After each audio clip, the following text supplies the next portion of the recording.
Okay, Wait. My bad. I pressed the button. Okay. My bad. I'm sorry. I guess not. Nah. I guess not. Hello, welcome everybody to Tell the Truth, episode 29. Oh, the Chiefs Kingdom have some new kings to welcome in. The rookies are here. We got 7 draft picks to recap for you guys. DG, CJ, how y'all doing? Man, obviously, first and foremost, to start out, thank you to everybody that came by and watched our draft live stream. Had a lot of fun doing that. Both days. Both days. Obviously, I couldn't make it the second day, but the first day was awesome, and you guys could have done the second day. So shout out A to you guys for the second night, but B everybody that went on was willing to watch us go through that because it was a lot of fun. We obviously had some funny reactions, not just to our trade up and pick. Obviously, DG was very happy about that in the moment. But also, the Falcons pick, the Raiders pick, the Chargers pick. Well, maybe not the Chargers pick, but the Broncos pick for sure. There were some great reactions throughout the night, so had a lot of fun. But yeah, CJ, DG, how y'all doing, man? Doing great, man. Another beautiful day in Chiefs Kingdom there. God is great all the time. All the time.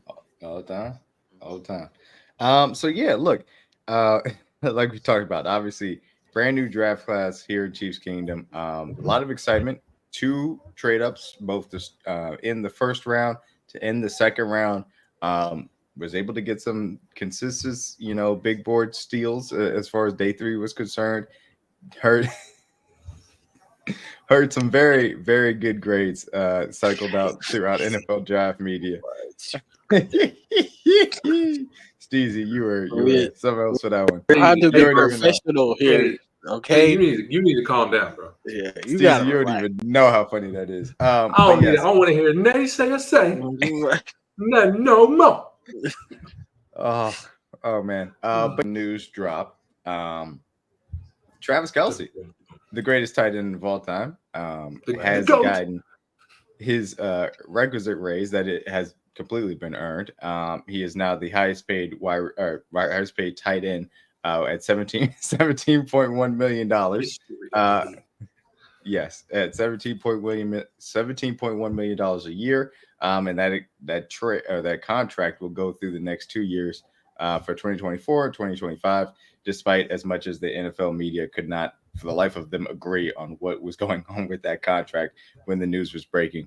But yeah, I mean, what are you guys' thoughts as far as that's concerned? From my perspective, well deserved. It's not going to affect our cap space this year. We still got over $60 million in cap space projected to start out for next offseason. Cool by me. He deserves a raise. He deserves to be paid like the highest tight end in the league because he's the best tight end in the league, point blank, period. So what are you guys' thoughts on that? Mike Florio is a jackass. Oh yeah, Mike. You said he was going to retire. Hey, Mike. We don't want to hear you say retirement no more. Okay? Yeah, we don't want to hear you say retirement. Mike Florio, we don't want to hear you say retirement no more. That was amazing. We had a buzzer noise. DG hit the buzzer. Boy, we gotta have a and that was wrong. Good try though. That was funny. Right. That was funny. Florio's a jackass. He basically said that Travis Kelce was going to retire and that Andy Reid was going to retire. It was thought that he was going to retire too. Boy, he was feeling that one. 2020. Yeah, the Florio's looking real dumb right now. But nah, man, well deserved for all jokes aside. Well deserved for Trav, man. You couldn't have a guy who retired last week be the highest paid tight end in the league anymore. So, might as well make it be Travis Kelce at this point. But well deserved. I'm glad he's here. I know there was some confusion about it being an actual extension when I classified it before the show. It's a raise. It ain't no extension.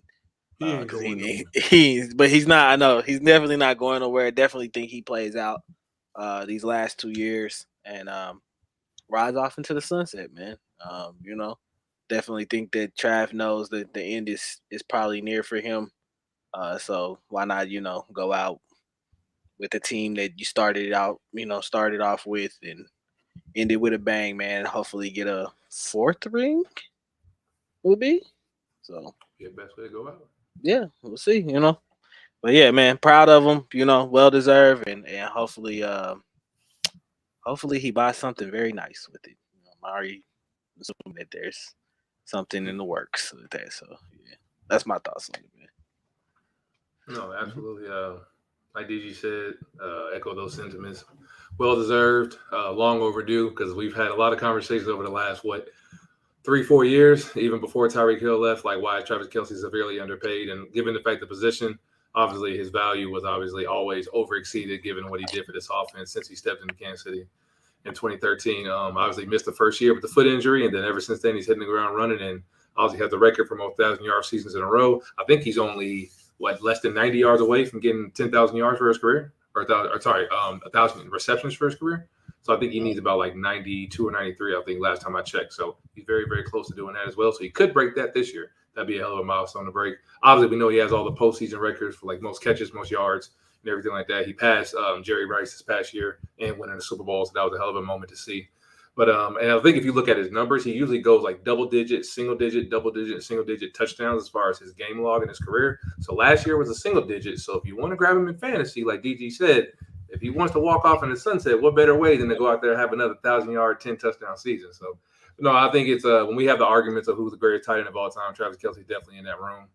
Definitely certified, legitimate. He does it in the regular season and in the playoffs, consistency with good quarterback play and great quarterback play as well. So nothing more you can say about Trav. He literally does everything you could ask for. Injuries or not, he goes out there and he plays, gets open, makes big plays when you need him to. When guys are down, he still finds a way to get open. Nothing more that you can ask from a guy like that, especially from a guy who had off the field issues coming out of Cincinnati, turned himself into an all-pro, now turned himself into a Hall of Famer, man. So well-deserved. Nobody that you could ask more of a guy like him. And as much as we all love him as a player, you ask anybody on the team, they'll tell you Travis is an even better person. And that's the one thing that we all love about him the most. So anytime you run into him in the city, he's probably the most humble and respectful guy you've seen. So I've met Trav personally a couple of times, so I'm definitely proud to be a fan of his and definitely proud he's in Kansas City for the rest of his career, and definitely want to see him walk off into the sunset and get to go to Canton, Ohio, and definitely be out there to watch that speech for sure because he deserves it. So he needs 93 more receptions. That's what I thought. 93. So he could definitely get that this year if he wanted to. He could definitely get it. Yeah, he definitely could get that. No missing no games. Got to play every game.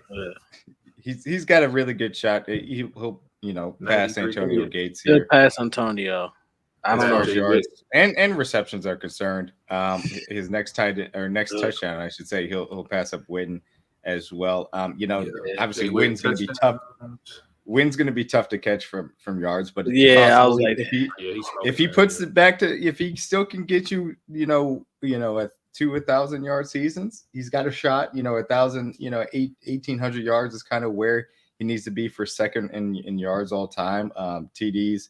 You're going to be pushing it to try and get in there.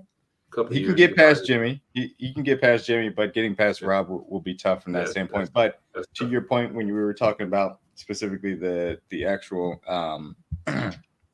postseason numbers, he's had the most receptions. He's probably smoking that. He's smoking everybody. Postseason of all time. As far as yards are concerned, he's about 300 away from Jerry Rice. I think that's very reasonable if this team goes to where they expect to go.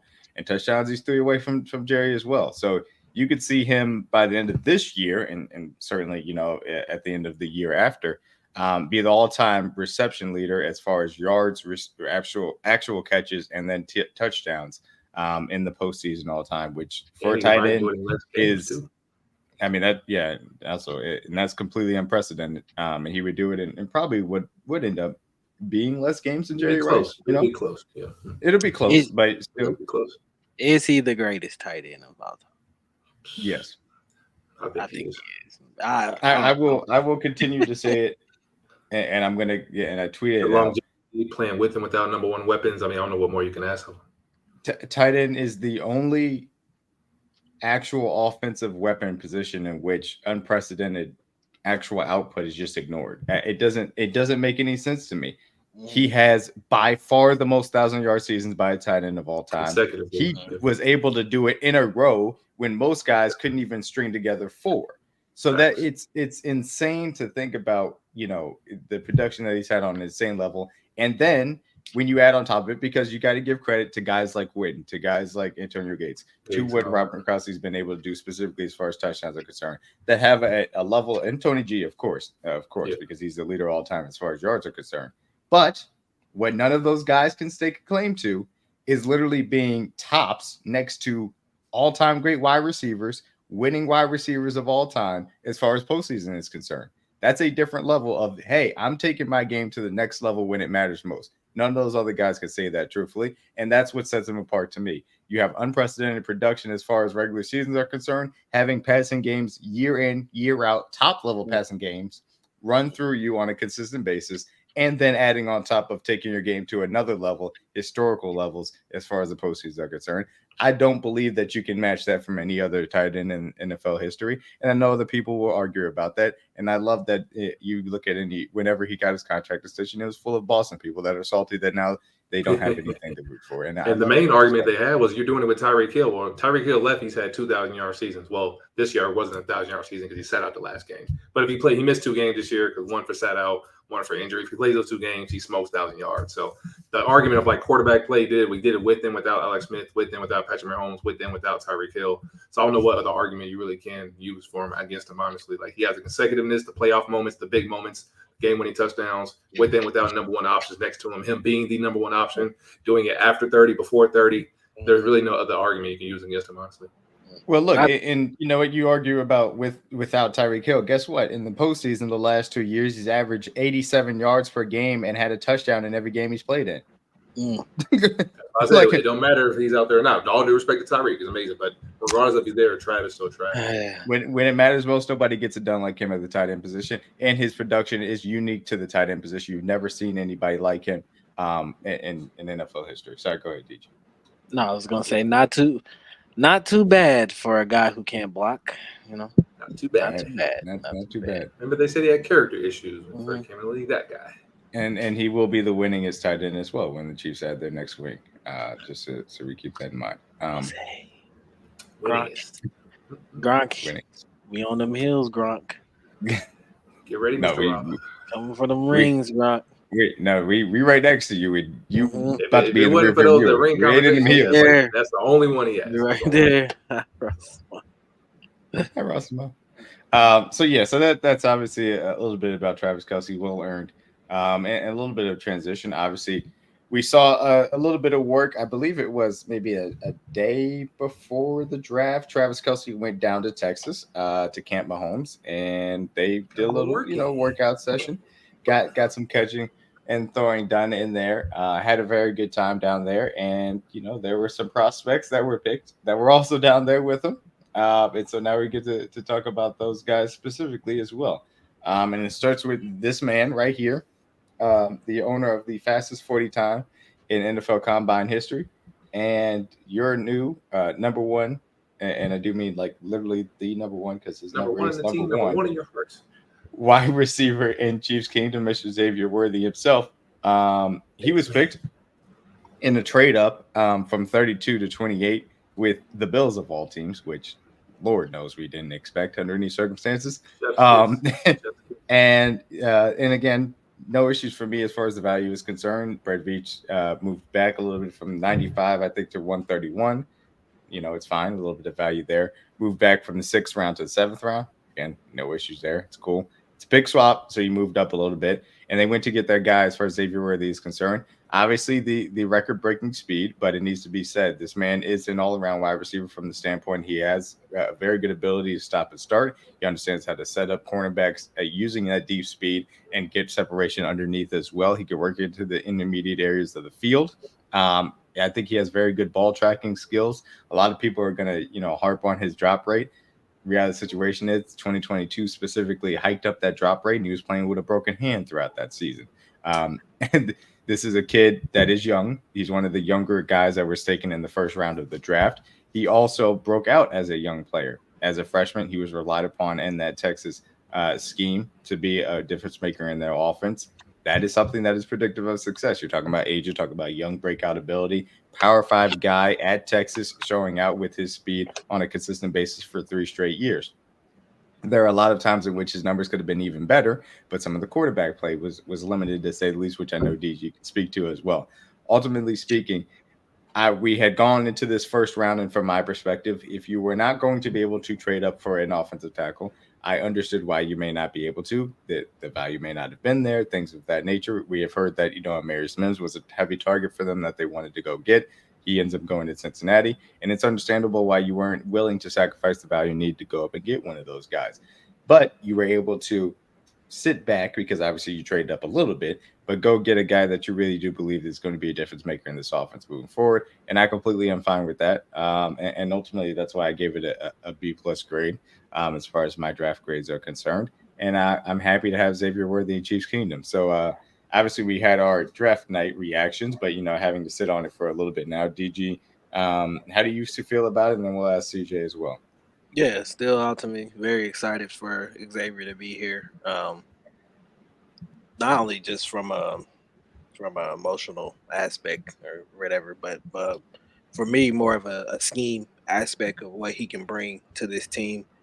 The last 2 years, the Chiefs have severely missed having that speed element in their arsenal, and I think that that's kind of hindered them from being the same kind of offense that they were, while Tyreek Hill was here. So I feel like they've been able to adjust and adapt, to their environment, I guess you could say, of their surroundings of what's happened since then. But you can clearly tell that this year was a point of emphasis to bring that back, not only with drafting Xavier Worthy, but also signing Hollywood Brown as well too. Um, in my opinion, you can never have too much speed. Something you can't teach in this league. You either got it or you don't. And Xavier Worthy has got a lot of it, And so I'm definitely excited to see what Andy Reid can cook up with him. I think that this opens the playbook up a lot more. Gives a lot less stress to a lot of guys on this team to do certain things. A guy we just talked about in Travis Kelce. I think this will take a lot of wear and tear off of him and what he has to do out there, because now defenses they're gonna have to focus on Hollywood Brown and Xavier Worthy and that speed. They're gonna have to account for that. So now it opens up the middle of the field a lot more for Travis. Defenses can no longer just clog the middle of the field and put two guys on Travis and then trying to do something else or go somewhere else with the ball. So definitely glad to have Xavier here. A lot of people I know are going to question the size and the frame. Just go watch the film. Go watch the tape.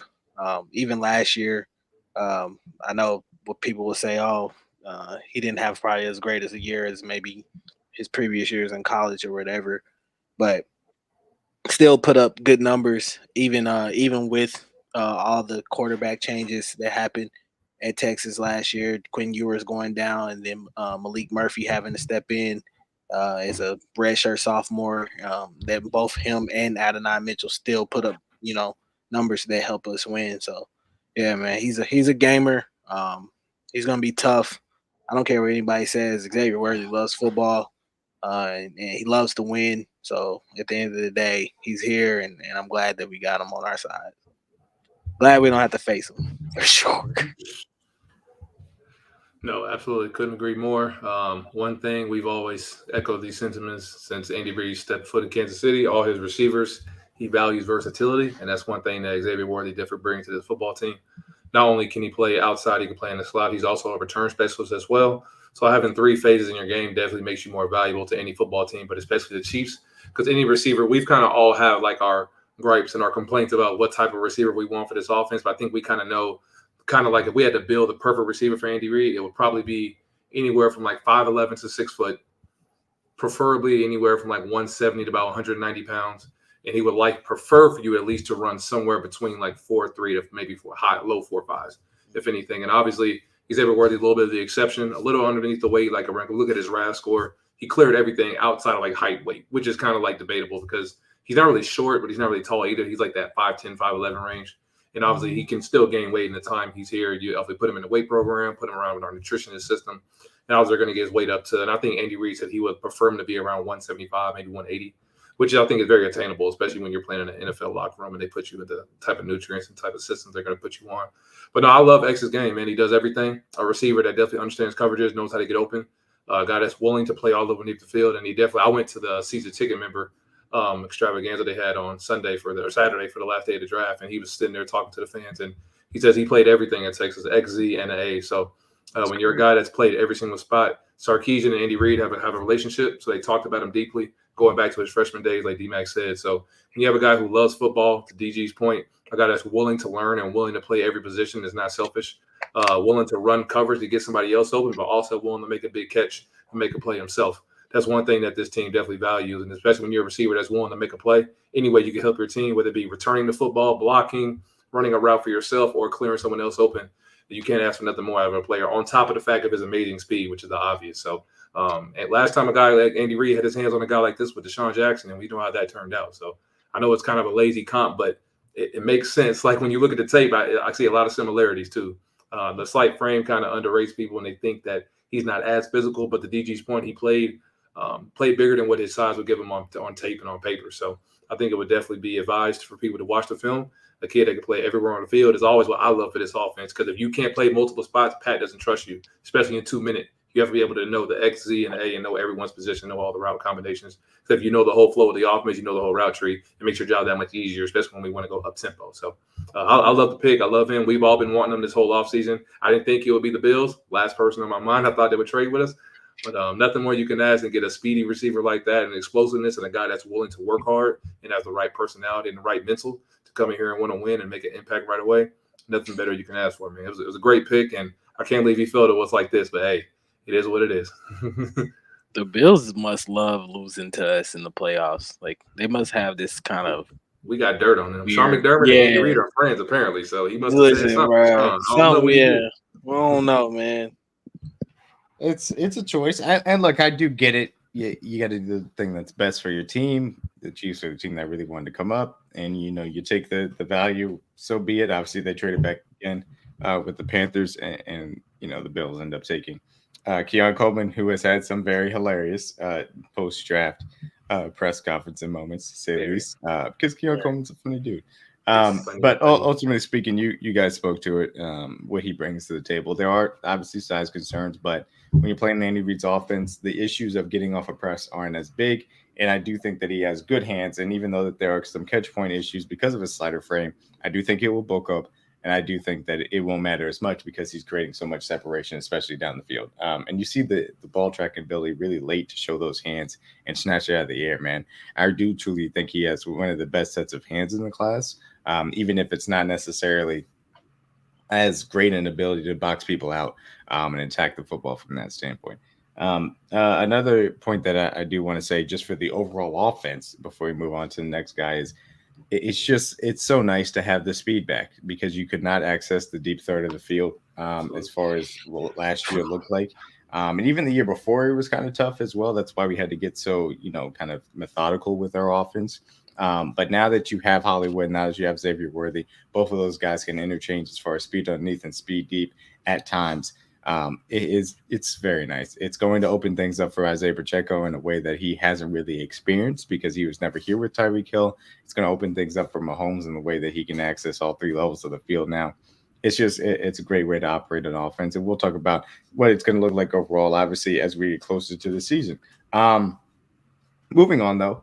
Second pick of the NFL draft for the Kansas City Chiefs, a guy that a lot of people did mock coming to Kansas City during the pre-draft process, Mr. Kingsley Suamataia, because you got to have the extra syllable at the end. So it's syllable at the end. That's how he said it was. It said Suamataia. Suamataia. Yes. Kingsley. You Got it. Hey, King, what up? Hey, King, what up, boy? That's what I'm gonna say. King, what's up, bro? I would tell him this off top, bro. In the black community in Chiefs Kingdom, you gonna have a nickname. You gonna be King. What's up, dog? That's what they gonna call it. What up, King? We ain't What's saying up, King? that. How you doing, I man? ain't butchering your last name. What up, King? What's up, bro? At all. Exactly.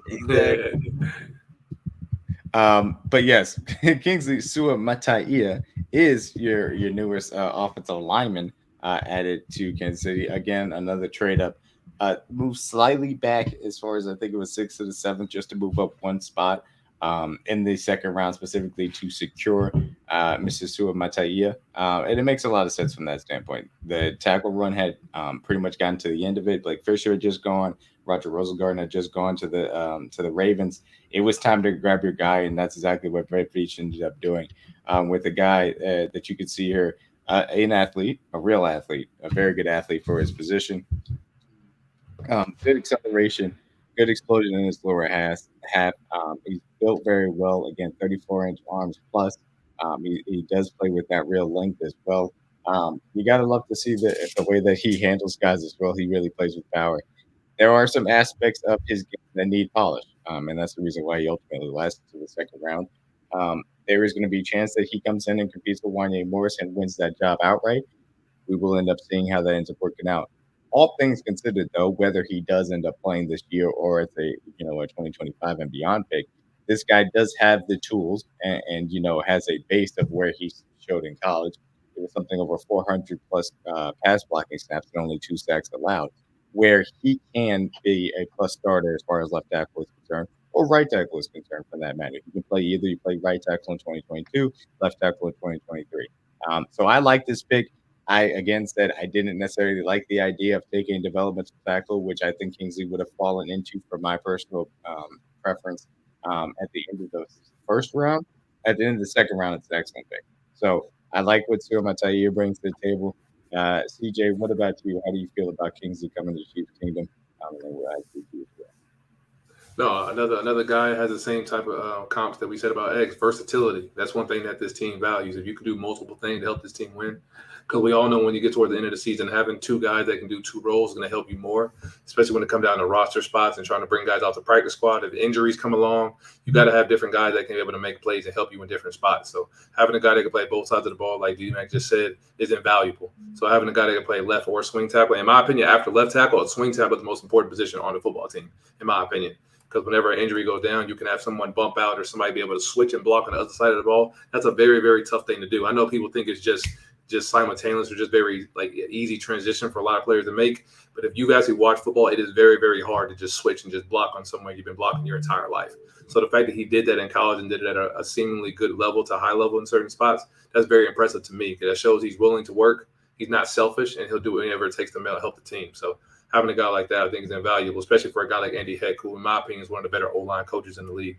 So I love Sumit. I love his physicality, athletic ability, like D-Mac said. A guy that can pull. When he pulls, he's very violent. He loves to finish blocks. So especially when we like to get into our run packages and we're in short yardage, having guys like Trey Smith, Joe Tooney, and Creed Humphrey, Kingsley would fit right into that mold of being a violent run blocker and using his hands. And usually once he latches on to someone, he doesn't miss his blocks or get off too much. Now, at times he gets beat with speed rushers. His feet could be a little bit better. And I think with work, being in a professional locker room, being around pros, he'll obviously improve in that area. But the athleticism and the pulling and the violence he plays with is something that jumps off tape to me from the beginning. He's young. Obviously, I love that about him. So obviously when you get him for your second and possibly third contracts, I love we can keep him all the way up to 30. Same thing with X. I think X just turned 21 on Sunday. So our first two picks were guys who were extremely young. So when you have guys, you can have control over them, and before they even hit 30, that's invaluable as far as contract exception as well, especially when you're talking about moving ahead in the chain. And we'll talk about the rest of the draft picks, but you can see the trend of what Beach was doing. He drafted Mateo as your tackle, we drafted a guard and a center. So we're trying to have positions ready just in case we happen to lose guys like Trey Smith. And also, if we have to move on from guys like Joe Tooney in the future, if we choose to do so, you have replacements of guys you think that can develop into possible starters. And you always have to have those emergency situations ready, just because Nick Allegretti was probably the most invaluable guy you could have on this roster for the last 4 years. And most people don't even know his name because he never really played. So obviously when he came in this year, he had an incredible run, played great in the Baltimore game, played great in the Super Bowl. And you wouldn't even notice that Joe Tooney wasn't even on the football field. He was an all-pro left guard for us. So having a guy that can come in and do multiple things, I love that for us. And I pride versatility in this offense as well. So I love Kingsley's athleticism. I love his age, love his violence. He's going to do nothing but get better. He has good genes. Obviously, he's the cousin of Penei Sewell, so everyone's going to run with that storyline. But I love a kid that's willing to work. Obviously, he can play both sides of the ball, and he's just willing to go out there and make plays. And I love that about him for sure. Yeah. Oh, was it on me? Love the pick, man. I especially love it even more for the value that we were able to get him at. He wasn't a guy that I felt like they needed to really reach for at 32 if they were to stay there. I would have probably understood it just off the fact that they know more than we do. But at this point, love where we were able to get him at. Love that uh, we were able to get him in the second round. I think the main thing for him, man, is just going to be coming in and working on his technique. And I think that that's something that Andy Heck and them can get coached up for him. But as to CJ's point, man, when you see that when you put on that tape and you watch the athleticism and what he can do on the field, especially climbing to the second level, um, especially in pull-ins and things of that nature, like he gets to the second level, it's pure violence, man. So I would definitely thank you. Appreciate it. I would definitely be nervous as a linebacker in training camp coming up here soon. Going up against a guy like that and seeing him, get out there on the edge. But I cannot wait to see them try to use him in the run game. I think that there are some things that probably potentially he could work on in the past game, oversetting a little bit. Something we saw on film from time to time. I think sometimes he can be a little bit too reliant on his anchor at points. And I think that that's something in this league that can kind of get you in trouble. Hand placement, things of that nature is something that he's going to have to definitely work on. But man, love the potential, love the age. To have a guy that could potentially be your starting left tackle at 21 years old. It's crazy. So yeah, definitely glad to have him here. Can't wait to see. And and shout out to Andy Reid for getting another BYU guy, man. I know, BYU cool, baby. I know Actually, he loves his we actually like BYU that. guys, and yeah, man. So he got another one. Hopefully, this guy turns out to be a really good player, and hopefully, he's ready to play some. He's our most running. athletic lineman already. He hasn't even played on pads For sure, man. For Well, sure. yeah. I was going to say Creed actually destroyed the athletic testing, but your point because of Kingsley's size is very well made.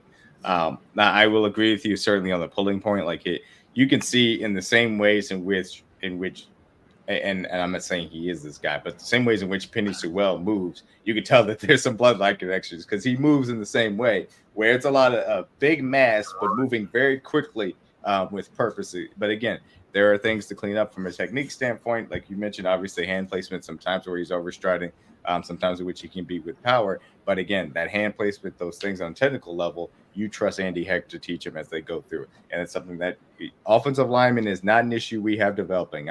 There's two things I trust the team develop: offensive linemen and DBs. And Joe Cullen, as far as the defensive line, is right behind them. So I believe in what they're going to do with this kid. And I love the athletic ability that he already brings to the table from that standpoint. It's going to be fascinating to watch him coming in to compete with Wanye Morris, a kid that had up and down first few games, certainly here. And it's also going to be interesting to see if they decide to add back Donovan Smith. It seems like things may have cooled off as far as that standpoint is concerned. Ultimately, though, an excellent pick in my opinion. Got an A for me to be able to get him at the back end of the second round. Yeah. Moving on to the fourth round pick here, Jared Wiley, tight end out of TCU, picked here at 131, I believe, overall as well. A kid that some people had as the second best tight end in this class. 6'6", 249. Kid is an athletic freak. You just got to say that. He moves. He can absolutely move, to say the least. Obviously, people are just going to be like, oh, he moves like Travis Kelce in college.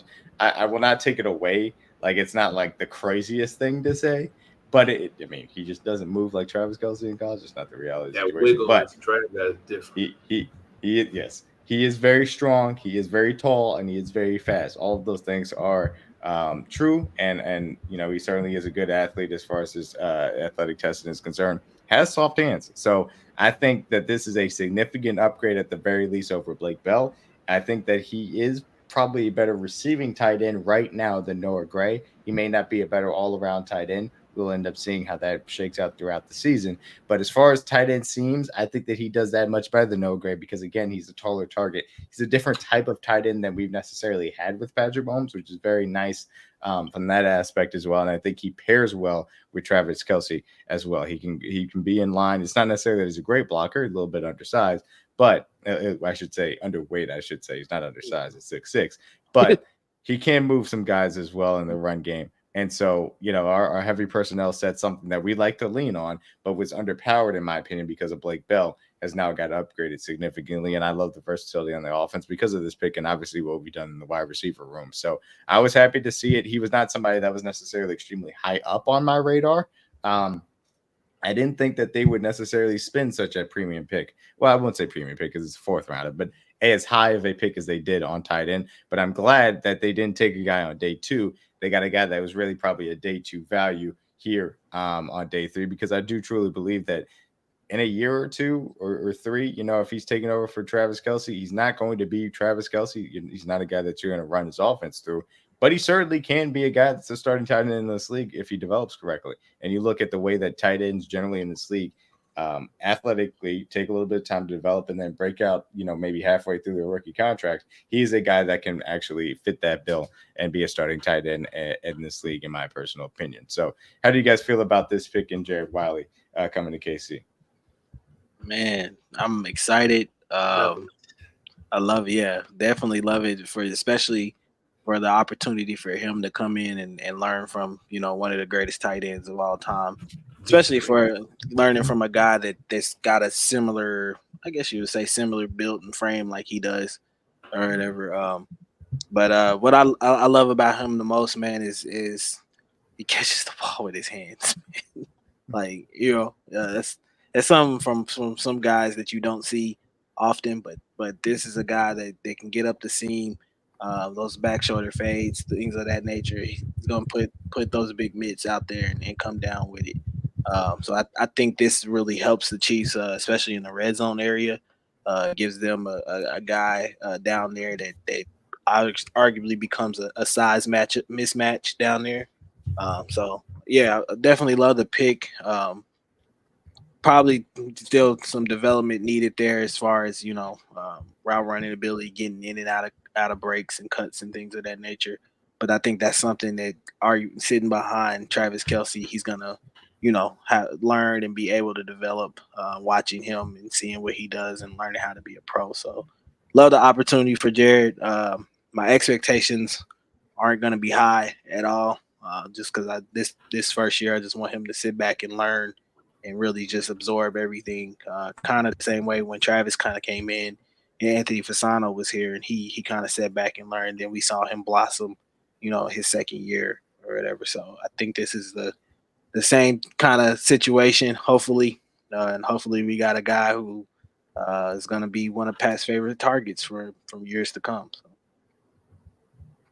No, absolutely. I love the pick mainly because, like DG said, he can run, and we've been lacking that since Jody Fortson left last year. He was hurt last year. Unfortunately, he wasn't available. But when we're at our best post Tyreek offense wise, was when we were able to use that 13 personnel and stretch the field with Jody's athleticism.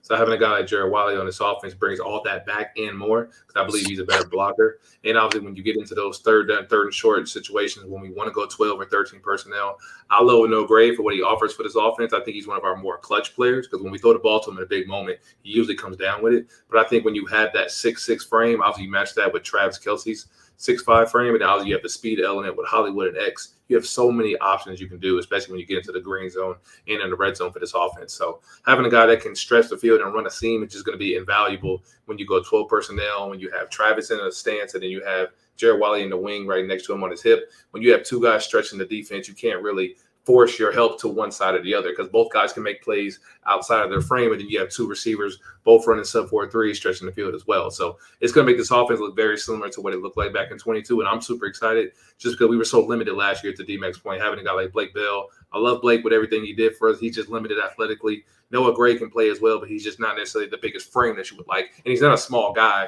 but Travis Kelce and Wiley are both 6'5", 6'6". They're just bigger guys. So the prototypical tight end is what you want look like Travis Kelce or Wiley. So that's what you would like in a tight end to have in this offense. So having that speed, having that height, that athleticism back, the red zone can be very – we led the number one red zone offense in the league 2 years ago when Pat won MVP. It could be very, very fun again if we get these guys rolling. Obviously, Wiley's expectations should be tempered just like DG said, because learning this offense is very complicated. So Noah Gray obviously has a grasp on that position as of now, just because he knows everything. He's been here. He's a veteran. But obviously, once you get toward the middle of the season, they get through that rookie wall, and we probably get to probably November-ish. I would expect to see a lot of more usage, a lot of higher usage for Wiley, especially when we get into our red zone and we start using our 13 personnel. Starts getting a little colder. We run the ball a little more. I think he's going to be a very, very valuable guy for us for sure. And from a betting perspective, he will have some ATDs coming from my way at the end of the season for sure. When we get into the red zone, that's a big boy you can throw the ball up to when you get some one-on-ones. And they can't double team everybody. And you know he's not going to get any double coverage just because you're playing with Kelce, Worthy, and Hollywood. They're going to get all the attention. So if Jared Wiley's left one-on-one, I hope FanDuel is ready to lose some money because I'm definitely going to bet on his ATD this year for sure. So I'm super excited. I love tight ends, so I can't wait to get to St. Joe, see them guys get to work, and it's gonna be a fun year for sure. And we got Irv Smith in the building, so this is probably the best tight end room we've had since Travis has got here, which is crazy because I thought the Jody one was really amazing, but I think Wiley's on a whole other level. Like DG said, I think he could be really good with coaching, and he has all the athletic ability. I think he had the most 20+ yard catches for tight ends last year in college football. So. He's going to be a very explosive player. I'm super excited. I can't wait to see him in pass for sure. Yeah, I completely agree with you from that standpoint of the red zone is really a good place to start because I think there was an aspect of it was really difficult for us to finish drives effectively with points. And when you get into tight spaces, having bigger frames is necessary. Guys with large catch radius, guys that are 6'6", guys that are athletic. He certainly fits that bill from that standpoint. And again, you talk about obviously our heavier personnel sets that also applies to them and the versatility that they can bring to the table, whether it's running the ball or catching the ball. And I think that Jared Wiley is going to be an asset from that standpoint as well in the red zone. So giving Patrick Mahomes a little bit bigger target to aim for never is going to hurt from that aspect as well. So yeah, shout out to Jared Wiley coming to KC. His partner, as far as a 4th round pick is concerned, Mr. Jaden Hicks out of Washington State, a guy that did play with a secondary member already here in Chiefs Kingdom. A guy that was universally praised as a draft value here for Brett Veach, a guy that a lot of people had on day 2. Dane Brugler from The Athletic had as his number 1 safety in the entirety of the class. A little bit more of a top-down safety, a guy you want in split safety looks or in the box. But I do truly believe he has the skills. He can line up one-on-one with some wide receivers. He certainly can line up one-on-one with tight ends in the slot. He has the ability to play robber. He has the ability to play split safety. Has the ability to play in the box and run support as a dime backer if so needed. Again, plays aggressively, 6'2", 211. We're not talking about a lighten a behind type of guy here. He will come down and hit you. There are some scary highlights out there of some people making some mistakes coming over the middle trying to secure some catches and him making sure that didn't end up coming to pass. So I love what the kid brings to the table, the way that he plays the game. He fits the bill of a Spags DB from the standpoint of he's aggressive, he's physical, he has good coverage skills, he has the length, he has the size necessary. You know that Dave Merritt's going to end up coaching him up. The reality of the situation is this is a guy that could be a Justin Reed replacement in a year. Obviously, Justin Reed's coming up on a contract expiring at the end of this season.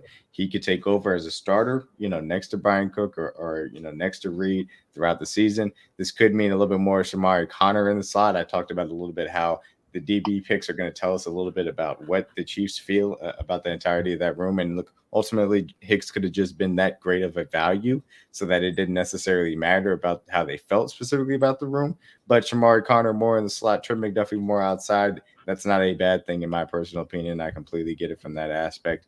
And again, you're talking about a guy in Jaden Hicks, another great athlete from that aspect as well. Tested very well as far as the combine was concerned. So things to keep in mind from that point. DG, how do you feel about Jaden Hicks coming to Kansas City? Yeah, man, it's obviously Brett Veach loves 2 things in a prospect: versatility and athleticism. And Jaden Hicks has both. I think he's a guy that very, very extremely versatile, can play in a plethora of coverages, too high, big nickel. I ultimately think that this is a Justin Reed replacement for when I guess this is going to be Justin Reed's last year, and I think that they're bringing him in to kind of replace that role. A guy who can do it all, come down and play in the box. I can't wait to see him, Brian Cook, and Shamari Connor all together in that safety group. I think our safety group for the foreseeable future is in very good hands. Especially moving forward. There's a play that he has against Jalen Polk that I Give me think, that. yeah, it might be arguably one of the greatest interceptions I've ever seen in my life. Good play. You took that away from Jared Polk, man. Yeah, bro. Like, listen, no PI, just went straight to high point. Give me that. I seen that one clip. I was sold. Like, you can do things like that on the football field. Yeah, you can definitely come play safety for the Kansas City Chiefs for sure. So love the pick, man. Definitely want to tap in and see a little bit more of what he has. He wasn't a guy that I was that I knew a whole bunch about coming out, but if a lot of people are saying that he's a draft steal, man, I can't wait to see what he can do on the field. See that I seen that clip and I was, yep. I see why. That game. It was a good game too. Seen enough. Sometimes, man, it's like I know people say like you gotta watch more, you gotta see more. But like that's pretty darn good to go off of, man. The tape tells you everything. Hell of a play. That's a hell of a play.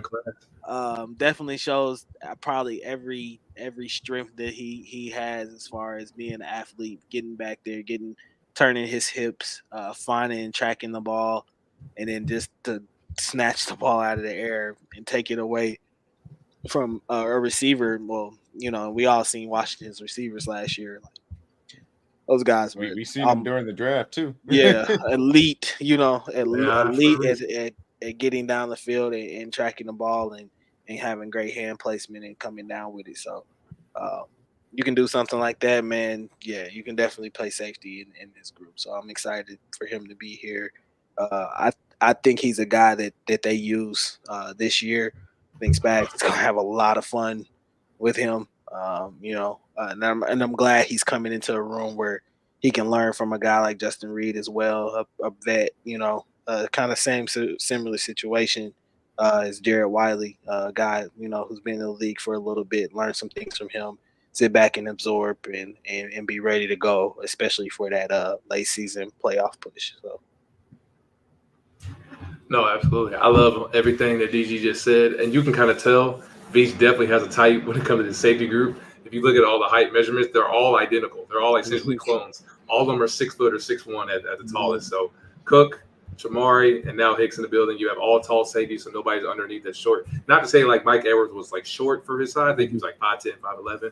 But having 3 safeties who are all very similar body builds, all similar athletic position types, this is going to be a very, very fun year for Spags and Coach Merritt. And we've had a lot of good DB prospects. Like D-Mac said, we've developed a lot of good guys over the years. But this will probably be one of my favorite years for this safety group. The amount of height we had for the corner group last year and the linebacker group, that's the kind of height. This is probably my most favorite group, most exciting group to watch on defense this year, the safety group. You got a lot of guys who can do multiple things. Cook is not afraid to get in the box and get his nose dirty and hit people. Chamari's already shown he can make plays on the ball and play deep third if need be. Obviously, Hicks has shown the ability to make plays on the ball, to DG's point, in that play from college. And when you have 3 guys, and we know how Spags loves his 3 safety looks, when you can play in the middle of the field, deep third, if you need to play robber, if we want to go big 9, big nickel, if we want to go any type of cover 4, cover 3 coverage, having guys that know how to play in man and in zone, that's invaluable for any look, especially when you want to mix coverages and you want to go 3 safeties, 2 corners. If you want to go 2 safeties but 4 corners, anything you can do in this situation is definitely going to be more valuable for your defense. So I'm super excited for this team. I'm super excited for that room specifically. I know Cook's going to come back with a vengeance coming off an injury. So I know he's super excited and get ready to lead that group and get guys ready. And to Caleb's question, I know he said, like, is he like a mixture of a hybrid of Tyrann Mathieu and Eric Berry? Bigger than Tyrann. I think Tyrann's ball skills were like top of the charts, some of the best I've ever seen. So I don't think he's on that level. But versatility-wise, from Eric Berry's standpoint, I think you could probably see some similarities. But Eric Berry was an athletic freak for how fast and he was as well. So can do some of the different things. But I think those 2 guys, if you had to pick one, I'd probably choose Eric Berry. But I think Eric Berry's like senses were like, as far as like playing with the sense of knowing where the football is going to be, Eric Berry and Tyrann Mathieu were like top tier for me. So obviously Hicks has some abilities that he can do very well. Maybe he can get to that point, but obviously he's not going to be on those guys' level because those guys are Hall of Fame type players to me. I mean, all pros. Yeah. But no, I'm super excited about Hicks. I watched a lot of Washington State games, giving Cam Ward on their offense. So I watched him play a lot. This kid can make plays on the football. He can come in, he can cover receivers down the sideline if need be. He can come in and play robber, play small linebacker or big linebacker if you need him to, and make plays in the middle of the field, covering tight ends, covering running backs. So it low-key is a steal. He wasn't that high on my board because I didn't think we were going to be able to grab him. I thought he would have been gone, in my opinion, because a lot of the safeties that I had us up to were guys after him. So the fact that he sat that long was very shocking to me, and given other guys that we were talking about in the draft too as well. So the fact that we got him where we did, just like Kingsley said, this is probably just as good as of a value that you would think of where you got Kingsley Taia if we got in the draft as well. So I'm super excited for Jalen. I can't wait to see him get in that room. He couldn't have asked to come to a better DB room. In my opinion, I know how I feel about Coach Mayer. I think he's the best DB coach in the NFL. As much as we love him as a coach, he's a better person. He's going to get guys ready. He's going to get them mentally locked in. And this safety room has a lot of talent, given Justin Reed. And I know everyone doesn't like his contract, but he makes plays and knows how to get guys ready mentally and get them to know the playbook. So you literally have 4 legitimate safeties you can all play in multiple spots if you ask them to be, especially with Spags. And they're all at a certain height level and up, given 6 foot and up. So I love this safety group, man. This will probably be the group I'll be paying attention to the most on defense this year. So I'm super excited. I'm sure we'll dig into more in the tape and get more into some details. But overall, first look, I love the value, love the pick, and can't wait to see him getting past too. Yeah, absolutely. And then, Caleb obviously asked about some great safeties that we've had here. Tyron, had the ability to really play deep safety because of his range. Jaden Hicks lacks that to a certain extent because of a little bit of fluidity weaknesses. And so from that standpoint, the way I've been looking at him, I think that he's going to end up being a souped up Justin Reed with better ball skills. I think he is a little bit more of a box safety type, but he has a little bit better of an ability to play a true slot in which he can guard some of these wide receivers, especially on those slot fades, as we saw him take the ball away from Jalen Polk, but more specifically tight ends as well. And then also he has a little bit of ability to be a deep half safety from that aspect because he has good ball skills, has good instincts. It's just not necessarily the extreme range that is necessary for a true free safety from that aspect. So I'm really excited to add him to the safety room. I think it's going to be something that's going to save you a few $1 million here or there because Justin Reed isn't as needed to come back next year. You can roll with Shamari Connor, Brian Cook, and Jaden Hicks as your top 3 safeties going into 2025 from that aspect as well, and not be too concerned about things from that aspect. And so kind of secure that room moving forward. What did you? I was going to say, please don't block us, Justin Reed. I'm already blocked. I can't get more blocked. Yeah, I mean, I know it's too late for D-back, but don't block me. I ain't saying nothing. Yeah, I just said he's going to be a great addition to the room. All football terms, Jim. All football terms.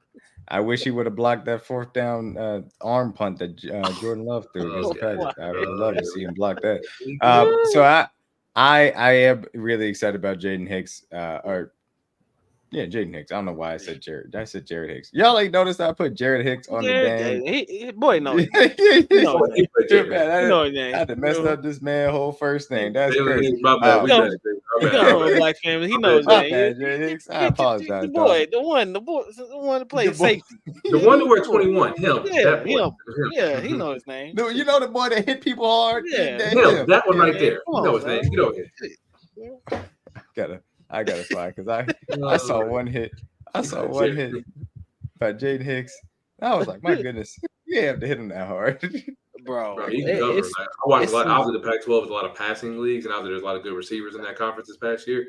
He makes a lot of plays on the football. I was like, I don't know who that kid is, but he makes a lot of plays. He made that play, and if you go back and watch that Washington game, he made a play in the middle of the field as well that I was more impressed with because he had a cover guy who had a double move as well. So he can do a lot of different things in deep field and in the middle of the field. So Spags and Coach Mayer, they're going to love this kid, man. Versatility. I think Lewis Reed kind of speak to that point on his take on him? I think he was saying that he felt like this was Breivik kind of going out there and saying that they would like to get more turnovers for next year, which is something, this defense last year kind of lacked, even though they were one of the better defenses in the league. They didn't get they get their hands on the ball a lot. So I think that this is a move for them to kind of bring in a guy who could potentially help you out with that, at points in time. So definitely good draft pick for Brett Veach, man. He's killing his draft all the way through, man. Beach, I completely agree with you guys. I mean, he plays with physicality that you want in this room, and he has the ball skills to take the ball away, and that's, to your point, something that we did not do well, even though we were an elite defense next year or last year. And I'm glad that that's back. You said it right, Nick. I You am. said it right. Yeah, yeah, you said it I right. can't Yeah. wait. I can't wait to see us take the ball away Yeah. from these guys, especially when we expect some even better defensive line play as well to put some pressure on some quarterbacks. Yeah, So Mahomes I'm more opportunities. You see absolutely. what happens. More touches means more points. So I'm extremely excited for that. Moving on to Hunter Dorzat, Penn State interior offensive lineman, is a guy obviously that played center specifically last year for Penn State. Kind of a little bit of a bigger guy to be a center, 6'3", 315 ish. He's going to end up being more of a guard, but I think that he gives you the center guard versatility that's necessary that we really needed as far as bringing in a guy that can replace what we saw from Nick Allegretti in that backup role. So got him in the 5th round, late in the 5th round, a guy that's played right tackle for Cornell and got recruited to go up to Penn State and play some games for them as well. I believe his exact breakdown, I think it was trying to figure it out. So yeah, he got about 20 games at right tackle, 13 at center, 7 at left guard, 1 at right guard. He is a guy that has solid athleticism, wouldn't say overwhelming. He has the smarts to play at a pretty good level. It's not an overwhelming level of strength. So, as we talked about, maybe projecting this out about him possibly stepping into Trey Smith's role, or at least competing for that role as far as right guard. It's a different flavor, but he is very smart. He plays with good leverage. You have to understand that this guy just got to teach a few things about him, maybe not overextending enough or too much, and then also a little bit about hand placement. So those are 2 big things for me, but I like the pick because he brings that interior offensive line value and versatility that we truly didn't need as Nick Allegretti got a starting spot for the Commanders now. So how'd you guys feel about Hunter Northside out of Penn State? No, I Yeah, love man. it. I love Yeah, it. go ahead, Sid. Same thing is kind of the theme of our team, the theme of the draft, versatility. A guy that we said had 20 starts at tackle, and now you're going to obviously went to Penn State, a very physical conference where he has to learn how to run the football. He plays with good leverage, and obviously they had some good backs in that Penn State locker room. Singleton and Allen, a guy that made plays down the field. And if you go back and watch some of their games, he's the one clearing a lot of those lanes out. So a guy that's definitely physical in the run game, and obviously a guy you can play multiple spots is something that we love as Chiefs fans, and Andy Hicks and Andy Reid's going to love even more. So you couldn't ask more of a guy. He's a redshirt senior, so obviously he's been through a lot of big moments. So he's a veteran, older guy. So he's played in a lot of different environments, played in a lot of big-time games. Obviously, Penn State has one of the bigger home crowds. I know they got all the whiteout thing, so he's obviously been in big environments, so he's not going to be too afraid of obviously playing in front of big-time players. But having a guy like that who's played in physical offenses, who knows how to be able to get involved in the run game, I love that. And he's not afraid to play multiple positions. So yeah, you can't ask too much of a kid like that. And obviously, if he can come in and play guard center if need be, like I said, there's nothing more you can do for this team than having versatile and doing multiple things. So I love it.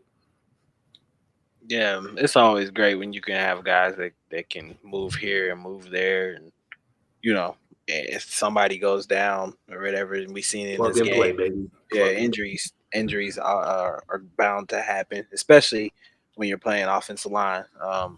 Those guys obviously take the most blows and have to do a lot of the dirty work or whatever. So to bring in a guy that can move from around on the line, kind of like an Allegretti type, it's good to have. I'm glad they were able to find a replacement like that because it's hard to find that again, or whatever. And we knew how valuable a guy like Nick Allegretti was. Obviously, we don't go on the run or we don't, win the Super Bowl without him or whatever, for him to step up and play, really well in those games or whatever. So I agree with y'all. I think he's probably going to end up being in that right guard or left guard, position.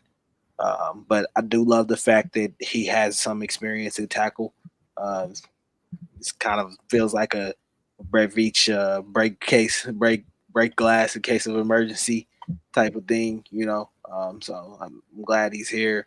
Um, you know, get to sit back and learn from some guys that have played at the highest level of this game. And I know he did that at Penn State and playing in some big games there. So now he gets to come here and hopefully playing some big games for the Chiefs as well too. So definitely glad to have him here and definitely excited to see what he can do on the field. Absolutely got to be. So anything else you want to add as far as Hunter Norzad, CJ? Nope. That's good. Appreciate it. So yeah, Hunter Norzad, again, we talked about his versatility from that aspect. It'll be fascinating to see if they have any particular bones about playing him. I don't think he's a guy that's going to play outside any, but it'll be interesting to see where exactly they have him step into, where the center or guard spot during training camp, to see where that first spot that he gets a crack at will be concerned. But again, guy that's an older prospect, had his time to mature, does understand how to play the position, needs a little bit of refinement in some respects. So it's not going to be an extreme upside pick, like a Trey Smith, but he is a guy that he is going to provide you at least good backup value. Yeah, Wisniewski, that's a pretty good comp as well. So yeah, moving on to our 6th round pick, comp selection, Mr. Kamal Haddon out of Tennessee. 6'1", 196, a guy that unfortunately had his season ended early due to a shoulder issue. Therefore, also didn't do any testing from that standpoint. But he does fit all of this bag's mold from a lot of different perspectives. He's a guy that plays physical. He does have some pretty good ball skills as well.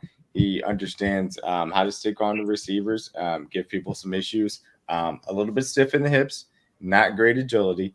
But I will say, as far as, his acceleration and his actual burst is there. It's just he's kind of okay, and as an athlete, at least for a corner. I won't say that he's a bad athlete overall, but he's just okay as an athlete. He does have the ability to maybe learn a few things from Dave Merritt and obviously Steve Spagnuolo, and give you a little bit of upside, at least as a depth corner moving forward. So you'll see him obviously compete with Nick Jones from that standpoint. It'll be interesting to see if he can secure a roster spot. The 6th round pick out of Tennessee. Anything as far as Haddon is concerned? Hayden or Haddon? I'm not sure.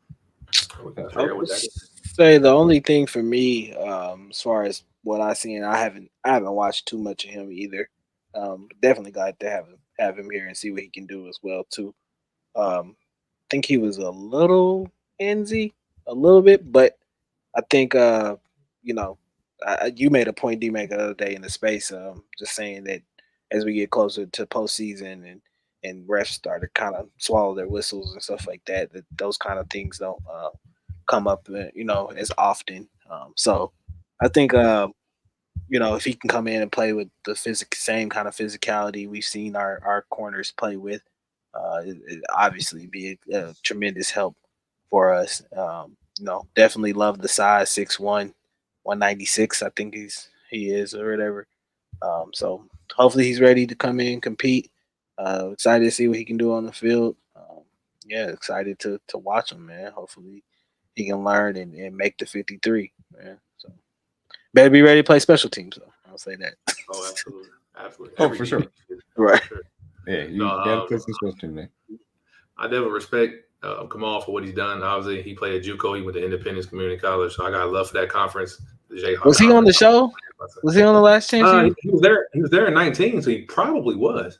What was the first year of that when they started doing Independence? I know it was that because before them they did 2 seasons for them. Yeah, I don't know if he was there that year. It was before or was it after COVID when they started doing that? It may have been before. He may have been on the show. I need to double check and see what year, because I know Independence was on the show. Right. I forget what year it was, but no, being from JUCO and trying to make it to the league, I'm definitely going to give his applause for that, because just starting from that point and grinding to just make a roster and then finding a way to get a scholarship to a major D1 and then be able to go to Tennessee and the SEC and then find his way over to an NFL roster and get drafted. That's a hell of an accomplishment in itself. So definitely proud of Kamal for getting to that point, because I know how hard it is trying to get from JUCO and grind to make it to the next level. Then after that and go through the combine and stuff, it's a lot of mental capacity, let alone physical. So I'm definitely proud of him for getting to this moment and getting to this point right now. But from a football standpoint, obviously he fits the mold of the type of DBs we've been drafting the last couple of years. He's tall, long arms, 6'1", like DG says. So he fits the type kind of similar to Josh and Jalen and what we have now. So you can never have, and you can tell most corners in the league that are being drafted, longer corners is more of the typical body type that you're seeing in the league. So I love the fact we add more depth into that room and bringing in more guys who can make plays, have that dog mentality. One thing that we know Coach Merritt loves to do, fellas, is what? If you love to tackle, you will be able to play. So he obviously led the team. I think he had 51 tackles, which is crazy as a DB. Mainly that's kind of bad because maybe your guys in front of you aren't really tackling, but that Yeah, shows he has a 22 willingness to get his nose in there and make a play on the ball. So I love that. 3.5 tackles for loss too. Gotta give him credit for those. So two. slot blitzes, Spags loves a good slot blitz. We love that as well. So good corner blitz, you never know. You love a good cat. So no, I love Kamal's physicality. I love he's not scared to go in there and get his nose dirty. PBUs, he had a lot of those as well at Tennessee.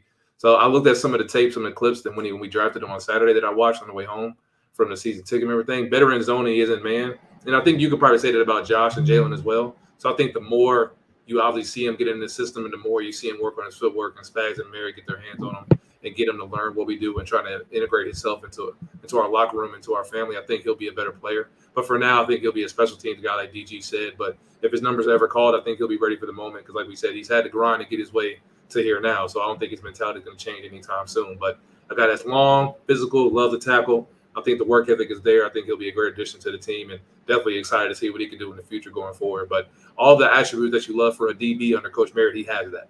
So now you just got to go out there and put in the work, and let's see what he can do. But I love the value, and I love the potential what he can do for sure. Absolutely. And look, you talk about again, there are technique aspects that are needing to be cleaned up. He's a little bit grabby, but when you watch his tape, you can see he does move pretty well with receivers and is sticking with them as far as breaks are concerned. Right, and again, for a guy that has kind of stiffer hips and doesn't necessarily have the greatest agility, you wouldn't necessarily see that. He doesn't have spectacular top end speed by that matter anyway either. I think he ran like a 4.5-ish, but he does have an ability for feel for it. He just sometimes gets a little grabby. So again, that's something that Dave Merritt has taught, coached out of other guys. I think he certainly do the same for Kamal. And again, he has the ability to play with physicality. He has no problem sticking his nose in there and getting the job done from a tackling perspective, which is a prerequisite to play on this team. He's a cover 2 type of cornerback, and that's obviously something that they play a lot of. I think the fact that you take a Jaden Hicks, that also speaks that you want to be a 2-high type of team on a consistent basis, and he has a versatility. Now, I will say he's not really a guy that's going to play in the slot. That's just not necessarily his place. Absolutely. He's more of an outside cornerback. Absolutely. But I will say because of his physicality, because of the way that he does trigger with things pretty well, there is some times in which you want to rotate him out. He can do those things, and that all plays into those hands. So I think he has upside from the standpoint of being able to fit exactly what Spags and Dave Merritt are looking for an outside cornerback. And ultimately, when you're picking in the 6th round, that's what you want to look to grab, guys that fit your scheme, and you can move on. Speaking of which, Mr. CJ Hansen, after Holy Cross, it took him until the 7th round to finally take one of my guys that I kind of liked a lot. Tested off the charts. Did not do his agility testing, so we did not get the famous short seller number to figure out exactly if he fell into the golden number from that standpoint. But speed is there. Dude ran a 5 flat. Acceleration was great. Absolutely jumped off the board literally with his explosive metrics. 6'5", so he's got some height to him. 32-inch arms, so not short arms by any means for an interior offensive lineman, which CJ Hansen is going to end up being here in Kansas City. The issue is he's a little bit light. Only about 300 pounds, I believe he weighed in at the combine. It shows up on tape that he could stand to gain a little bit more pounds. And again, you're talking about coming from Holy Cross, so yeah, this is going to be a little jump up in NFL nutrition and weight training. So you could stand to add a little bit of pounds to that frame, certainly, and get him a little bit stronger. And I think he'll be well served from that standpoint because he can use a little bit of work on his anchor. The thing about it is it's going to be very fascinating because I do think that from an athletic upside standpoint, you could see him develop a little bit quicker than maybe Hunter would. And I'm not saying that this is going to happen, but I could see a scenario in which you get to 2025 training camp. Both of these guys are battling out for a guard spot and maybe with a veteran as well. And they feel comfortable going with CJ Hansen and the jump that he's made from an athletic standpoint over Hunter Norzad, who they want to keep a little bit as a backup interior option. So that's something that I could see happening. But CJ Hansen's a guy you get a little bit stronger. There are some aspects of his technique that obviously you're going to have to polish up because he's coming from such a small school. It's going to be a jump up in athleticism. I would not expect him to be starting in a year. He may always be a backup here, but he could be a serviceable backup to this team, and we've seen how that can be valuable, certainly on the interior of the offensive line. So DG and CJ, anything as far as Hansen is concerned at a Holy Cross, our 7th round pick? Crazy. Definitely like a depth piece for me. So I love it. Excited to see him what he can do as well at training camp. Get away.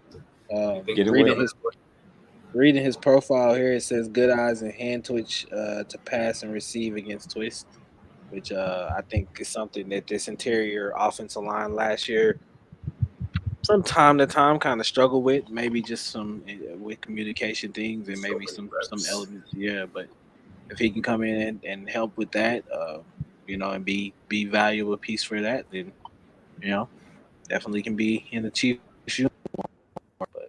But yes, 7th round guy. Like no disrespect, no disrespect to him at all. Just don't know much about him. So just got to see what it looks like on the field or whatever. But glad he's here and hopefully he's ready to work. Now, first glance, obviously, the guy's physical. Could use some little work. Obviously, the adjustment from being in competition would be a little bit of a major adjustment for Yeah, him. I think Hunter probably has a ledge up just because better competition. Obviously, more physical guy. Obviously, he's played multiple positions, and having a guy that can play center is invaluable for this offense specifically. Because if Creed goes down, knock on wood, we want to have somebody that can come in and step in right away and snap the ball to 15 if need be. So I think, like you said, potentially he like Henson could have the opportunity to start if need be, but I think Hunter may have the leg up just because he can play center. And having a guy who's a backup who can play guard or center or even tackle if need be, that versatility may give him a little bit of an edge on him as far as like making a roster and picking guys. Who's going to be our 7th lineman, our 6th lineman, and who we're going to pick. So obviously those both the guys are going to battle it out, but it'll be a fun year for sure. I think we all pretty much know Kingsley has the 6th spot pretty much locked up, depending on what we do with if we decide to bring Donovan Smith back. But I think him and Hunter are definitely going to be fighting for those 7 and 8 spots for sure. But I would give Hunter the edge up just because of the center history for sure. Yeah, absolutely, and you can't you can't take that away from him. He certainly has a look up, both from experience, yes, and his center ability. Absolutely, and he should be. And CJ Hansen, he could be a guy that ends up on the practice squad. That's completely understandable from that aspect as well. So yeah, that's the Chiefs 2024 draft class. Just real quick, grade you want to give you guys. For me, it was a B plus. You got and again, you can get an F. I want to make it clear. I'm not one of those graders where it's like, oh, I'm giving C's or higher. No. You can get an F. I promise you it's possible. So I may want to give the Browns an F. I'm not gonna lie to y'all. Like they had picks. They were kind of trash. I didn't love the picks, so they might get an F. That's the reality situation. You can get one. I just want it to be known that it's possible. But B plus for Brett Beach. I really like the draft, specifically Xavier Worthy, getting Kingsley, those guys that started. You didn't give up as far too much value as far as the trade up is concerned. So I'm very happy with it, certainly as far as the process, and we'll see how these guys develop. Sorry, go ahead. Yeah, I'd give it like a 90, like an A. Yeah, like A minus B plus. Yeah, in that range. I don't want to get too crazy with it and say like, oh, it was a full A. We hit all the major positions we wanted. We got our future receiver for the future, our potential left tackle for the future, another safety to replace Justin Reed, 3 potential linemen that can replace guys if any moment, if anything goes down with injury or free agency, and we lose guys. So in that aspect, I would probably give us an A minus. The only thing that would have probably knocked this out the park is if we had maybe have gotten one of the running backs that we all would have liked. Maybe if we could have snuck in a Cody Schrader at the back end, maybe a Blake Watson, anybody that we were thinking of on our mocks, because obviously we didn't take any. And obviously running back's the most devalued position on the roster. That's why it was last on our Excel spreadsheet. But if they would have probably done one little thing on the end, I probably could have gave them an A plus. But overall, top to bottom, you got depth at every position you needed. You got 2 guys that can turn into potential starters and be great players for you for years to come. So I don't think you can give them no lower than a B plus. Honestly, I think they did a great job of clearing all the needs and getting depth. And it didn't really reach for anybody either. So that may be the tipping point of why you want to give them an A. But for me, I'm gonna go B plus as well. Yeah, like I said, it's on that borderline for me between a low A and high B plus. I think that things maybe didn't fall in the first round the way that the Chiefs would have ultimately liked it to, But I mean, right? Of course, like your plans aren't always, Of course, you always got your plan A of what you would do, and then think that there were points in times where they kind of had to sit back and say, oh, okay, we got to resort to plan B or whatever. But I think their contingency plans were still very good. Getting a guy like Xavier Worthy, getting a guy like Kingsley in the second round, the value of where you got him when a lot of people had him mocked into the first round. So I think the value there was great. Yeah, man. All in all, I think Breivich did what he normally does. Looked for versatility, looked for guys who were extremely athletic. And obviously the youth movement with Breivich continues. Trying to keep that window while Pat is still in the prime of his career open as long as you can, especially with guys that are younger. Never want to get older, always want to get younger. So all in all, I think the Chiefs had a good draft. I won't say great, but a good draft. That's all you can ask for. Right. Absolutely. And so, along those lines, obviously after the draft ends, it's a race to the UDFA class. And just want to pull it up here for you guys to take a quick Monty look at. Bailey, come on down. Monty Bailey.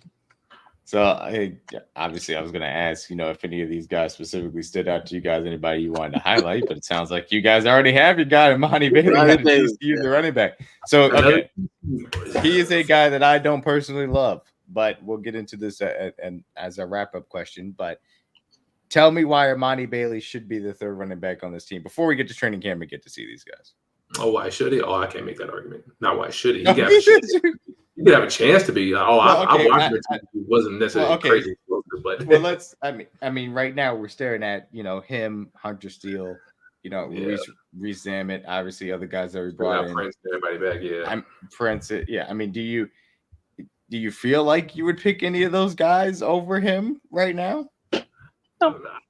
I mean, if I had to, I'd probably give it to Prince just because he's been here, he knows the system. If I had to pick somebody, I mean, second year jump, you should be better than the rookie coming in. So, I mean, he'll have a chance to make the team, obviously, but I'm not giving him any preconceived notions or guaranteed snaps what he is going to be in that third running back spot. If I had to give it to somebody, obviously, P. Ryan or Prince would be the guy for me right now at 3, unless somebody gets hurt, training camp and a veteran maybe come on the market and we decide to bring somebody in and things of that sort. But as of now, that third spot is open for business for me. Yeah. It does sound as such. So then tell me why you guys like So did you tell me why you like Monty Bailey? Just love the fact that he'll bring some burst to this offense. If he makes the roster, obviously he still has to make the roster as a UDFA. But I also love that he's a 3-down back. Think he's a guy that can come in and help with early on with maybe some pass protection things of that nature and understanding that aspect of the game is obviously something that a lot of young backs come in this league and have to learn. And for him to already kind of be well versed in that, I think is a great thing, especially for this team. And the reason why I think he could potentially make the roster. Then I think just having a guy who brings a different element in that backfield. Of course, you got Pop with all the strength in the world to run over guys, and then Clyde to kind of be that receiving, getting out of the backfield type of back, and then Amadi Bailey, of course, with his burst and versatility in the pass blocking game could help out a lot. So I think it's something that could make this running back group well rounded as well.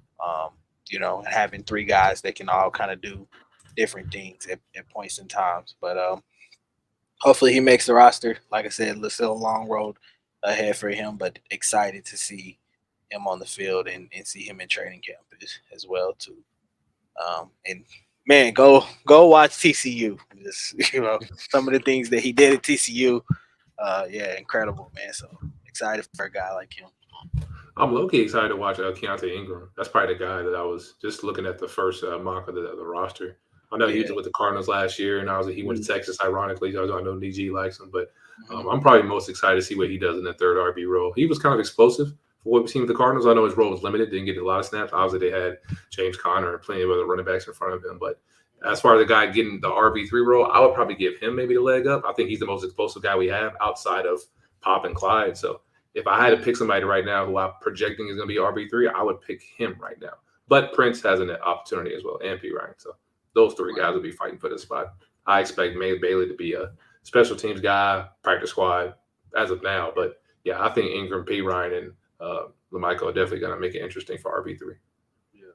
Yeah, and I'll say as far as the UDFA class is concerned, I mean, uh, a guy Curtis Jacobs out of Penn State, linebacker, certainly can give Cochran and Cam Jones a run for his money to try and find their way onto this roster. It'd be very fascinating from that standpoint. I love that Lovett Fabian, pick out of Florida State. I I like was gonna that say, too. yeah. So Yeah, I'll let you talk about Lovett. And the other guy I want to highlight is Ryan Rako, punter out of BYU, a guy that is going to come in and compete with Matt Ariza. He has holder experience as well in college. That's going to be important, obviously, coming into the league.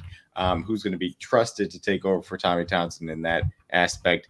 So I'm glad that they brought in good competition. I do believe he's actually the best punter in the draft, even better than Torrey Taylor because of what we heard out of the Senior Bowl and his ability to punt some kicks that were very difficult for guys to track in the air and catch. From that aspect, so it's going to be fascinating between those two who ends up winning the job. And I've trusted Dave Tope to pick the right guy from that aspect as well.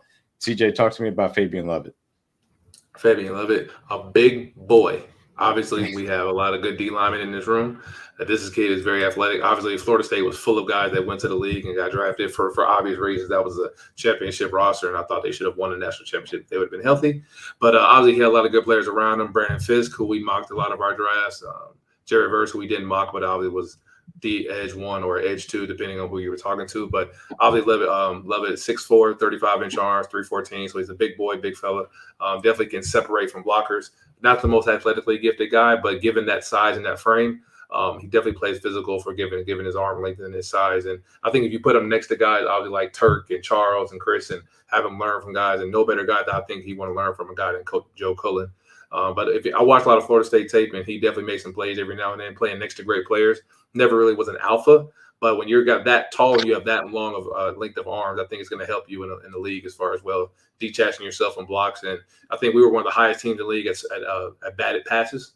So I think getting him in this locker room, he could definitely help in that aspect as well. And third down, rushing the pocket, collapsing, getting your hands up, getting some balls batted down as well to get us the ball back to our offense. So I love the potential. It's a high upside pick. Obviously, doesn't have the greatest burst, but out of the size and the length, you can't teach that. So I think you put him next to guys like George and Chris and obviously Charles, who have long arms as well. I think it's going to do nothing but make him a better player and make this D-line group as well. So out of all the UDFAs, he's my favorite one, just because his size and his length too. And you can never have enough rushers. So the more guys you can bring in, the better. So and Joe Cullen loves developing dogs. So I'm definitely excited to see what Joe Cullen can do once he gets him in the building for sure.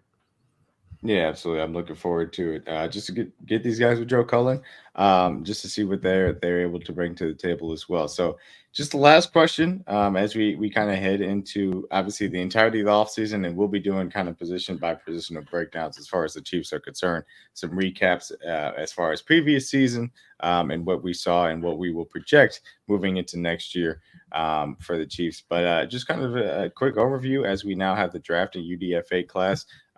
When we talk to you guys next week, Chiefs minicamp will be wrapped up. They were going May 5th through the 6th, I believe, for specific dates as well. But look, this is what we're looking at from this aspect. I mean, the quick question I have for you guys is, where do you think now that the Chiefs are post-draft, have about $19+ million in cap space that, again, could be used for extensions, could be used to roll guys over, will be used for some relief as far as in season should they need it as well. Where do you guys feel like there could still be a veteran addition as far as this team is concerned? For me, I do still think you can add a wide receiver, truthfully. Obviously the Rashee Rice thing is up in the air. We've heard, hey, he's not going to get suspended this year. We've heard that he's going to be suspended for half games at least. We'll see what ends up happening ultimately. I still think even if he's not suspended, you could still stand to add a veteran wide receiver to this room, whether it's Odell, Michael Thomas, or Russell Gage, who I think is a little bit of an underrated name at this stage, that I wouldn't mind bringing in as well. And then also, if a running back that you feel good about shakes free as far as training camp is concerned, wouldn't mind bringing in another guy as far as that running back 3 that they expect to be kind of a bloodbath is concerned. So any other spots that you guys see that you think we should talk about, as just quick holes that you want to identify? Left tackle, obviously, for sure. Maybe a potential Donovan Smith return. Mm-hmm. Absolutely. Definitely running back, like you just said, RB3. If like a guy gets hurt in camp and doesn't make a roster, you want to bring him in. Never opposed to doing that as well. Receiver and tackle, and then you can never have enough edges. So I'm always down for bringing another D lineman, whether it be tackle or edge. You can never have enough of those. So, but yeah, definitely the top 3 for me would be receiver for Rashee, insurance, left tackle insurance just in case Kingsley or Wanye aren't ready to develop, and definitely another rusher. You can never have enough of those, especially with Charles coming off his injury as well. So same three positions we came to the draft with, probably the same three now. Yeah, Yep. I think they need a veteran presence in that wide receiver locker room, that group. So I would like them to go see them go get a vet guy. Not saying that there's no knock against Hollywood or anything like that, but I still kind of see him as a younger player in this league. So I would like for them to kind of go get a guy who's been in the league for a little bit that can help some of these younger guys that's coming in now to teach them, how to be a pro and what to do at this level, certain nuances, certain training things that they do, certain ways they take care of their body and stuff like that. So it'd be nice to have a guy like that in our locker room that, that can also come in and produce and learn this playbook pretty quickly and be able to help us out and win some games. Absolutely. Grandmaster of Tetris. But yes. So look, post draft, again, we were going to be talking to you guys throughout the offseason as we get closer and closer to the season, breaking down the Chiefs roster, where it's currently at. We got a little bit of long form projects as well to talk about some great players here at Chiefs Kingdom that we want to honor too. But once again, thank you guys for coming by. It's been really cool these last few weeks as far as the draft coverage is concerned, diving into these prospects. We have a lot of fun from that aspect. Now we get to share it with you guys. I think it was a pretty good draft cycle this year. Look forward to future ones as well. I've seen some sickos out there with 2025 mock drafts. Sick. God bless you. Just You're insanity. Can they at least get through the spring game first? Like you're disgusting. If you're already mocking for next year, you're disgusting. They haven't even stepped on the field. They haven't enrolled for classes. Terrible. Right. I'm like, how do y'all already know? Y'all don't even know if these guys going to declare yet. Like, yeah. Crazy work to say the least. Man. Never too early. Too early. My goodness. Look, I want to say thank goodness for the Battlehawks because I was craving some football after the draft, and I was like, I need a little bit. I gotta watch something. They had a Mizzou spring game replay on, and I was like, do I really? Am I that desperate? But no, I was like, no, hold off. Shout out Brady Cook, baby. Yeah, shout out to Brady Cook, man. I'm really excited that I'm actually going to be able to go to Columbia for a game this fall. I will be making that happen. I don't know which game yet. I have to get my tickets, but I'll be looking forward to that certainly this fall. But anyway. Once again, thank you guys for coming by. Tell the truth, man. Had a great time again with the draft cycle. Thank you guys for watching and tuning in. For DG, for CJ, man, I'm D Mac. Peace out.